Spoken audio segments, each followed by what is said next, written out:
Hello friends, मैं सोनम। आज हम लोग डिस्कस करेंगे आरएमएस वैल्यू। आरएमएस वैल्यू को बोलते हैं रूट मीन स्क्वायर वैल्यू। ठीक है, ये होती क्या है, इसका सिग्निफिकेंस क्या है, इसे हम कैसे फाइंड आउट कर सकते हैं, कौन से फॉर्मूला हम इसमें यूज़ कर सकते हैं। अगर हमारे पास डिफरेंट तरह की वेव फॉर्म दी है, ठीक है, full sine wave, half sine wave, ठीक है, स्क्वायर वेव, ट्रेंगुलर वेव, ठीक है, और साटूथ वेव, तो अगर इस तरह की अलग अलग डिफरेंट शेप की वेव फॉर्म दी है तो हम उसकी रूट मीन स्क्वायर वैल्यू कैसे फाइंड आउट करेंगे, बहुत ईजिली फाइंड आउट करेंगे।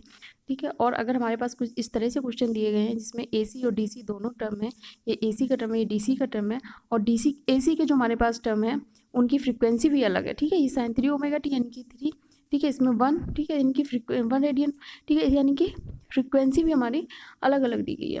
इसकी 1 रेडियन पर सेकेंड, इसकी कितनी है 3, ठीक है, 3 रेडियन पर सेकेंड। तो अगर अलग अलग फ्रीक्वेंसी दी हो तो हम किस तरह से इसकी आरएमएस वैल्यू फाइंड आउट करेंगे। तो ये सारे क्वेश्चन को जानने की, इन क्वेश्चन का आंसर जानने के लिए आप लोग हमारे साथ बने रहिए, पूरा वीडियो देखिए, आपको सारी चीज़ें बहुत इजीली क्लियर हो जाएंगी। और अगर हमारा वीडियो अच्छा लगे तो लाइक तो बनता है, ठीक है। लाइक के अलावा साथ साथ आप अपने दोस्तों को शेयर ज़रूर करें, ठीक है, शेयर करें जिससे भी आपको लगता है कि इस वीडियो को जिससे भी बेनिफिट मिलेगा उसको ज़रूर शेयर करें। और अगर आपने हमारा चैनल सब्सक्राइब नहीं किया है, पहली बार देख रहे हैं, तो सब्सक्राइब जरूर कर लें। और जिन लोगों ने सब्सक्राइब किया है उनको धन्यवाद। तो अब स्टार्ट करते हैं अपना डिस्कशन। ठीक है, तो सबसे पहले जानते हैं आरएमएस वैल्यू होती क्या है। ठीक, जो आरएमएस वैल्यू होती है हमारी, वो होती है, एक तो सबसे पहले जान लो किस पे बेस्ड है, हीटिंग इफेक्ट पे बेस्ड है। किस तरह से अभी हम समझेंगे, वेव फॉर्म की हीटिंग इफेक्ट पे डिपेंड करती है।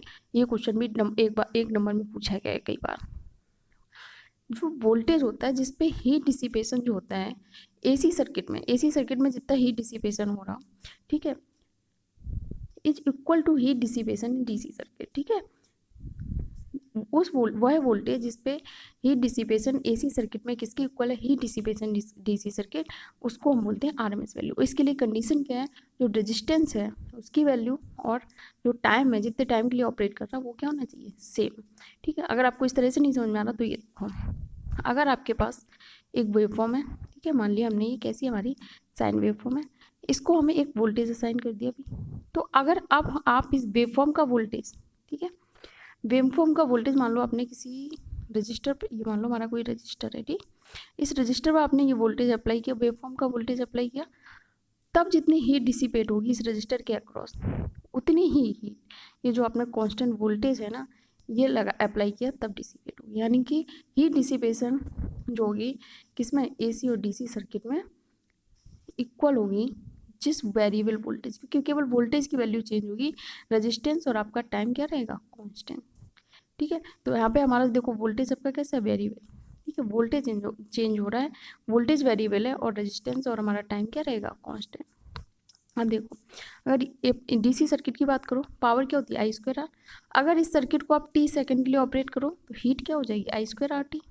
ठीक, अब अगर हमारा डीसी सर्किट है, ठीक है, पावर क्या होती है, आई स्क्वायर आर। ठीक है, अब हीट हमारी अगर एसी की बात करो तो क्या, आई स्क्वायर आर। तो हीट डिसिपेशन जो होगी एसी की क्या है, और डब्ल्यू ए सी, ठीक है, या इसका डी सी का डब्ल्यू डी सी से रिप्रेजेंट किया है, तो हीट डिसिपेशन होगा। ठीक है, यानी कि वो वोल्टेज जिस पे heat dissipation A C circuit में equal to D C circuit के। अगर voltage R M S voltage की बात करें, अगर करंट की बात करें, तो वो करंट, ठीक है, जिस पे heat dissipation in A C circuit is equal to heat dissipation D C circuit, उसको हम क्या कहेंगे, आई आर एम एस, यानी कि रूट मीन स्क्वायर वैल्यू। अब इसका फॉर्मूला किस तरह से, जिसका नाम है ना, इसी में इसका फॉर्मूला छुपा हुआ है। ठीक है, रूट मीन स्क्वायर, ठीक है, पीछे से लेके चलेंगे, ठीक, स्क्वायर, ठीक है, जो भी आपका वोल्टेज है बी स्क्वायर, ठीक है, वोल्टेज है उसका स्क्वायर, ठीक है, मीन। अब इसका आपको मीन निकालना है, यानी कि मान लो कोई वेव फॉर्म है, इसका पीरियड कितना है, टी। ठीक, तो टी होता है एक साइकिल का पीरियड। ठीक है, यहाँ से यहाँ तक एक साइकिल, ठीक है, यहाँ से दूसरी साइकिल स्टार्ट हो जाएगी, तो एक साइकिल का पीरियड। तो आपका ये वी स्क्वायर क्या हो गया, मैं बताया रूट मीन स्क्वायर यानी कि स्क्वायर। ठीक है, अब इसका मीन क्या हो गया, 1/t, और इसका अंडर रूट ओवर का। ठीक है, अब लिमिट आप अपने हिसाब से लगा दोगे, जिस तरह जैसी अपने हिसाब से, मतलब जैसी वेव फॉर्म में क्वेश्चन में दिया होगा वेव फॉर्म में। अब देखो हम लोग किस तरह से फाइंड आउट करेंगे। चलो पहले ही क्वेश्चन देख लेते हैं। ठीक, ये रहा हमारा पहला क्वेश्चन। ये देखो, एक साइन वेव फॉर्म दी हमें सिंपल। ठीक है, टाइम इसका क्या है, पीरियड टी है आपका 2 पाई। ठीक, टाइम पीरियोडिक वेव फॉर्म है। ठीक है, फॉर्मूला हमने क्या बताया आपको। हाँ, अगर ये आपकी देखो यहाँ पे हमने लिख दिया अगर साइन वेव फॉर्म है तो ठीक है, तो टी टाइम पीरियड उसमें क्या है 2 पाई, तो टी की वैल्यू क्या आ जाएगी 2 पाई। ठीक है, डिफरेंट डिफरेंट इंटीग्रेट करोगे किसके रिस्पेक्ट में, ओमेगा टी। ठीक, तो आप देख लो आपकी ये वेव फॉर्म थी, ठीक 2 पाई था, तो आपका क्या हो जीरो से इसकी इक्वेशन क्या होगी, वोल्टेज आपका वी एम ठीक है मैक्सिमम, तो V M sine omega T होगा। वी की वैल्यू क्या होगी, साइन वेव फॉर्म है V M sine omega T, इसका स्क्वायर ठीक है इंटीग्रेट होगी डी ओमेगा टी के रिस्पेक्ट में। लिमिट क्या है 0 से t, यानी कि 0 से 2 पाई। 2 पाई टी क्या होता है एक साइकिल का टाइम, ठीक है, तो 0 से 2 पाई, तो 1/t, तो 2 पाई हो गया। अब आप इसको सॉल्व करोगे, इसको ओपन करोगे, बी एम स्क्वायर बाहर आ गया, साइन स्क्वायर ओमेगा टी को आप क्या लिख सकते हो 1 - cos 2 ओमेगा 2 ठीक है। साइन स्क्वायर थीटा क्या होता है 1 - cos 2 थीटा डिवाइड बाई 2 होता है ना, ठीक है, उसी से हम इसे लिख सकते हैं। अब यहाँ से आप कैलकुलेट करोगे तो इसकी वैल्यू आ जाएगी V R M S equal to V M by root. तो ये तो आपने कैलकुलेट करके फाइंड आउट कर लोगे। अब आपको आर एम एस वैल्यू निकालना आ गया कि कोई वेव फॉर्म दिए तो आप इसकी आर एम एस वैल्यू कैसे निकाल सकते हो। आप फॉर्मूले में इसकी लिमिट लगाओगे, ठीक है, जहाँ से जहाँ तक दिया है टाइम लिखोगे और जो वोल्टेज की इसकी वैल्यू है वेव फॉर्म की वो लिखोगे और फाइंड आउट करो। लेकिन आपको इनकी जो वैल्यू है मतलब टिप पर होनी चाहिए, ठीक है। अब आप अगर आपको पता है अगर साइन वेव फॉर्म दी है तो उसकी जो आर एम एस वैल्यू होगी वी एम बाई रूट 2 होगी, क्योंकि ये क्वेश्चन में बहुत यूज होगी। आप न्यूमेरिकल्स करोगे और नेटवर्क पढ़ रहे हो तो ये सारी चीज़ें आपको टिप पे होनी चाहिए, ठीक है। मतलब इसके बिना कोई आपका मतलब नहीं रह जाएगा, ठीक है, मतलब बहुत क्वेश्चन आप फंसोगे, तो आपको ये चीज़ें एकदम टिप पे रखनी है, ठीक। अगर फुल वेव है आपकी, ये देखो ये भी ये फर्स्ट थी हमारी, ये सेकंड देख लो, ठीक है, ये भी हमारी फुल वेव है, इसकी भी सेम आएगी value V R M S क्या होगी वी एम बाई रूट 2, ठीक है, वी आर एम एस क्या होगी वी एम बाई रूट 2। अब थर्ड देखो, हमारी थर्ड क्या है, थर्ड में हमारी एक साइकिल तो है, दूसरी साइकिल क्या है 0 से 2 पाई, तो इसमें जो लिमिट लगेगी 0 से पाई लगेगी, ठीक है। पाई से 2 पाई के प्लस पाई से 2 पाई, पाई से 2 पाई के बीच में 0 हो जाएगा, तो ये तो टर्म खत्म हो जाएगा, तो इसमें लिमिट कितनी रह जाएगी 0 से पाई। तो इसका इसे जब तुम सॉल्व करोगे तो इसका आंसर आएगा V R M S equal to V M by 2। तो आपको ये याद होना चाहिए, अगर साइन फुल वेव है तो R M S root mean square value आती है V R M S V M by root 2, और हाफ है तो आएगी वी एम बाई 2। अब फोर्थ देखो, ये शिफ्टेड वेव फॉर्म है, ठीक है, ये थीटा है, इसका मतलब क्या है, ये थीटा से शिफ्टेड है, ये इधर शिफ्ट हो गई तो पाई प्लस थीटा इधर हो गया, ये 2 पाई प्लस थीटा हो गया। लेकिन ये क्या है साइन वेव फॉर्म है, इसकी भी वैल्यू सेम आएगी, ठीक है, वी एम बाई रूट 2। इससे आपको क्या पता चला, इससे कुछ कंक्लूजन निकलना, इससे कंक्लूजन ये निकलना कि साइन वेव फॉर्म है, चाहे वो शिफ्ट हो अपनी पोजीशन से ना हो, ठीक है, कोई फर्क नहीं पड़ेगा अगर आप आर एम एस वैल्यू निकाल लो, यानी कि जो आर एम एस वैल्यू है वो पोजीशन पे डिपेंड नहीं करती, ठीक है। लेकिन अभी आप देखना शेप पे डिपेंड करेगी, ठीक है। ये अब जब आपकी स्क्वायर वेव हो जाएगी तो अलग वैल्यू आएगी, ठीक है। ये 5 और 6 सेम क्वेश्चन है, ठीक है, 5 और 6 सेम मतलब एकदम सेम नहीं, ये डिफरेंस क्या है इसमें 0 से t/2 के बीच में दोनों सेफ है, यानी कि हाफ पीरियड में। बाकी जो हाफ पीरियड है इसमें माइनस का भी है और इसमें 0 है। तो हम कोई एक क्वेश्चन डिस्कस करते हैं, दूसरा आप लोग खुद कर लोगे, ठीक। तो मान लो 6 वाला क्वेश्चन हम लोग डिस्कस करते हैं। देखो वेव फॉर्म में V R M S equal to क्या हो जाएगा आपका अंडर रूट क्या होता है 1/t, 0 से t/2, वी मैग्नीट्यूड क्या है बी, ठीक है, तो V M square by D T plus t/2 से t के बीच में देखो 0 से t/2 के बीच में क्या है वी एम, t/2 से t के बीच में क्या है 0, तो ये 0 हो जाएगा, ये वी एम हो जाएगा। आप इसको सॉल्व करोगे तो आपका जो आंसर है वो आ जाएगा वी एम बाई रूट 2, ठीक। अब आप अगर फिफ्थ वाला सॉल्व करोगे, यानी कि इसमें माइनस प्लस का वी एम है, नीचे माइनस का वी एम है, तो इसका जो रूट मीन स्क्वायर वैल्यू निकालोगे तो आपकी आएगी वी एम, ठीक। तो ये चीज़ें आप ये जो यहाँ पे मैंने वेव फॉर्म बनाई बहुत ही इंपॉर्टेंट वेव फॉर्म है, ठीक है, आपको ये एकदम टिप पे रखनी है, याद रखनी है, ठीक। तो कि मतलब इनका रूट मीन स्क्वायर वैल्यू याद रखनी है। अगर फुल वेव फॉर्म है तो वी एम आ रही है, ठीक है, फुल स्क्वायर वेव फॉर्म है तो फुल आएगी, मतलब वी एम आएगी। अगर हाफ स्क्वायर वेव फॉर्म है तो इसकी वैल्यू क्या आएगी, मतलब यहाँ पर ये सिग्नल नहीं है, ठीक है, हाफ स्क्वायर वेव फॉर्म है तो इसकी वैल्यू आएगी वी एम बाई रूट 2। अब एक साटूथ वेव फॉर्म को डिस्कस कर लेते हैं, ठीक है। ये देखो ये कौन सी हमारी साटूथ वेव फॉर्म, तो ये इसके वेव फॉर्म को कैसे निकालोगे, आपको इसका स्लोप फाइंड आउट करना पड़ेगा। तो देखो एक सेकेंड, हाँ ठीक है, देखते हैं। ये रहा हमारा क्वेश्चन 7, ठीक। तो 0 से t के बीच में, ठीक है, इसके ये आपको स्लोप फाइंड करना पड़ेगा इसकी वैल्यू निकालने के लिए। साटूथ वेवफॉर्म का और स्लोप क्या होता है, m क्या होता है, y2 minus y1 upon x2 minus x1। यहाँ पर t है, x एक्सिस पे t, तो t यहाँ vm, तो इसका ये पॉइंट कौन सा हो गया, t और vm, ये ऑरिजिन है 0 0, तो ये x1 x2 हो गया, y1 y2 हो गया, तो y2 minus y1 x2 minus x1 value रख दोगे तो आपका स्लोप आ जाएगा।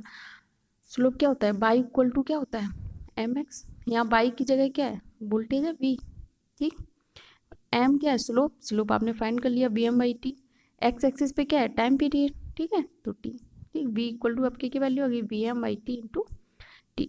अब आप इसको अपने फॉर्मूले में रख दो। तो जब भी आपको वेव फॉर्म दिए हैं तो आपको ये फॉर्मूला यूज़ करना है और आपको वैल्यू फाइंड आउट कर लोगे, ठीक है। वैल्यू जब इसमें रख दोगे v की जगह क्या आ जाएगी, vm बाई टी। लिमिट आपकी क्या है, एक पीरियड कहाँ तक है, टी तक, 0 से टी, तो लिमिट लगा दोगे तो इसकी जो वैल्यू आपकी आ जाएगी vm बाई √3। तो आपको याद रखना है अगर साटूथ वेव फॉर्म आपसे पूछी है साटूथ, तो इसकी वैल्यू क्या आएगी, आरएमएस वैल्यू होगी vm बाई √3। इसी तरह से अगर आपसे ये ट्रैंगुलर वेव फॉर्म पूछ ली जाए तो इसकी वैल्यू भी vm बाई √3 ही आएगी, ठीक। और नेक्स्ट क्वेश्चन जो है वो थोड़ा अलग है, तो इसको हम डिस्कस कर लेते हैं। इसमें एक तरफ साटूथ वेव फॉर्म है और एक तरफ स्क्वायर है, तो इसको हम डिस्कस कर लेते हैं, आ जाओ, ठीक है। देख लो फिर से सिंपल वही चीज़ें हो रही हैं, बस आपको कॉन्सेप्ट समझ में आना चाहिए। अगर साटूथ है तो इसका क्या आप स्लोप निकालोगे, स्लोप निकालने के लिए क्या करोगे, आपको कोऑर्डिनेट पता होना चाहिए। यहाँ एक्स एक्सिस पे है तो 2 हो गया, ठीक है, वाई एक्सिस पे 10 है तो 10 हो गया, तो ये x1 x2 हो गया 0 0, ये y1 y2 तो y2 minus y1 x2 minus x1, slope निकाला आपका 5 आ गया। y इक्वल टू क्या होता है mx, ठीक है, y पे क्या है वोल्टेज v, m स्लोप कितना आ गया आपका 5, x एक्सिस पे क्या है टाइम t, तो v इक्वल टू 5t हो गया। एक साइकिल कहाँ तक है, जहाँ तक वेवफॉर्म रिपीट ना होने लगे, ठीक है। अब यहाँ से फिर रिपीट होगी ना वेवफॉर्म आपकी, ऐसे फिर चलेगी, ठीक है, समझ रहे, ठीक। तो आपका साइकिल कहाँ से है, 0 से 4 सेकंड तक आपका एक साइकिल है, ठीक है। तो time taken to complete 1 cycle कितना हुआ, 4 सेकंड। तो अब आप जब आरएमएस वैल्यू निकालोगे क्या, आप फॉर्मूले में रख दो √1/t, ठीक।